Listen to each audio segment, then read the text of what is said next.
내적 성품을 꾸준히 키워 나가십시오. 성품의 중요성. 리더십 전문가들은 리더들의 성품의 중요성을 강조하고 있습니다.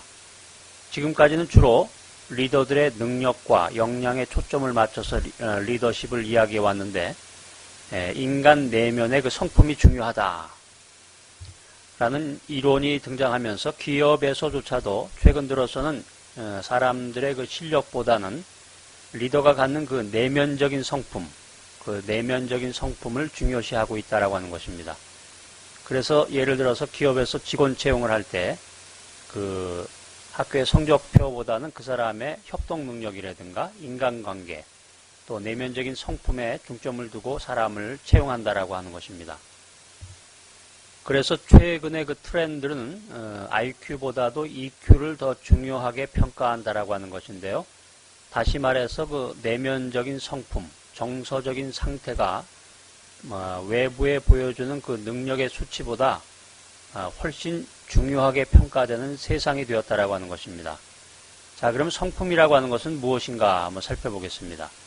성품이라고 하는 것은 우리 자신이 누군가, 아이덴티티, 우리의 모습이 어떠한가를 알려줍니다.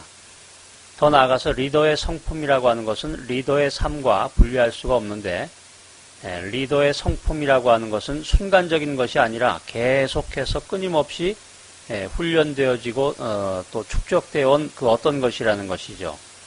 그러니까 단시간 내에 완성되어진 것이 아니라 오랜 시간을 거쳐서 그 사람의 인생의 모습 속에서 완성되어진 것, 그것을 한마디로 얘기하면 성품이 되겠습니다. 그래서 문제나 위기를 대처할 때 그 사람의 성품이 드러난다고 합니다. 성품이라고 하는 것은 어떤 그 물질적인 축적이나 명예라든가 학위로는 보여줄 수 없는 인간 그 내적인 자질이라고 하는 것입니다.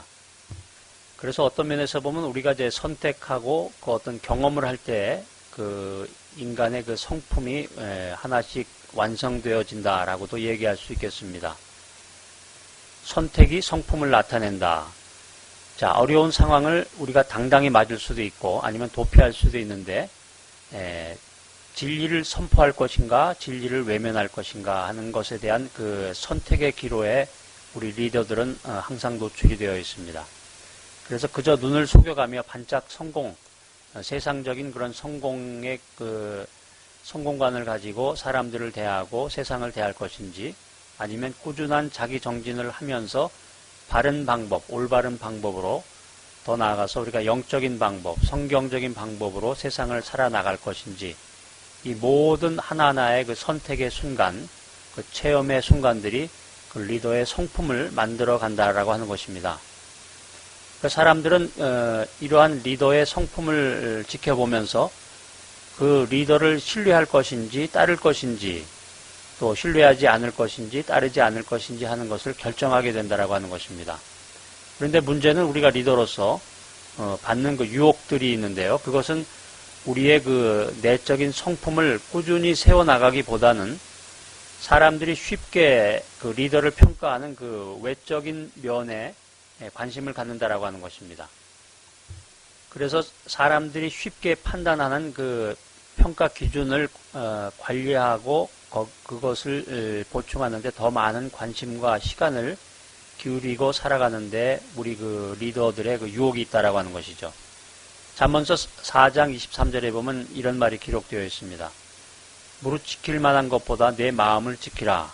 생명의 근원이 이에서 남이라. 그래서 우리가 스피리추얼 리더로서 무엇보다 우리들의 그 내면에 있는 그 마음을 잘 관리해야 된다라고 하는 것입니다.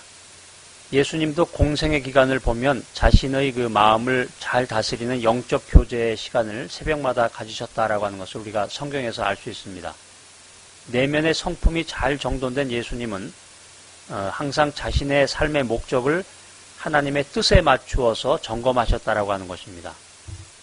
우리가 그렇기 때문에 예수님의 그 삶의 모습을 모델로 삼게 되는데요. 예수님은 충동에 의해서 움직이거나 사람들의 시선에 따라서 움직이지 않으셨다라고 하는 것입니다. 사람들에게서 받는 인기나 사람들로부터 받는 그 평판보다는 자신의 인격과 존재 자체에 대해서 깊은 관심을 갖고 공생의 기간을 보내신 것이 예수님이라는 것입니다. 자, 그래서 우리가 내적 성품을 개발해야 되겠는데요. 오늘날 영적 리더들이 갖는 그 위험 요소 중에 하나는 자신의 내적 성품을 개발하는 일에 소홀히 한다라고 하는 것입니다. 단순히 내가 어떤 그 타이틀을 받았다는 것, 다시 말해서 목회자라든가 장로라든가 집사로서 타이틀을 받았다라고 하는 것이 그 리더의 성품을 세워주지 못한다라고 하는 것입니다. 인정받으려는 가시적인 평판에 대한 이야기를 서로 나눠보겠습니다. 우리의 그 어떤 직분이나 타이틀이라든가 직임 자체가 우리의 그 영성의 깊이나 내적 성품을 보장해주지 못한다라고 하는 것이죠. 그래서 영적 리더는 날마다 그 내면의 성품을 개발하고 가꾸어 나가야 하는데 내 마음의 정직성을 지키며 일을 해나가야 하는 것입니다. 그래서 내면의 마음을 지키는 일보다 사람들로부터 인정받으려는 가시적인 그 평판에 신경을 쓰게 되면 우리 영적 리더들은 심한 스트레스와 함께 쓰러지고 마는 것입니다. 그래서 성품을 개발하기 위해서 우리가 말씀 연구를 해야 되겠습니다. 영적 리더들은 날마다 하나님의 말씀과 기도 생활을 통해서 하나님의 뜻을 이해하고 성령의 교정을 받아야 합니다. 영적 리더들의 그 성품이라고 하는 것은 하나님의 말씀에 대한 지식에서 자라난다라는 것입니다. 매일마다 구체적인 문제에 대한 나의 응답과 순종을 선택함으로 우리의 성품이 개발되는 것입니다. 그래서 나의 성품이라고 하는 것은 나의 지식의 분량에 의해서 형성되는 것이 아니고 내 속에 끊임없는 하나님과의 교제, 말씀과 기도를 통한 교제를 통해서 변화되어지고 형성되어진다라고 하는 것입니다.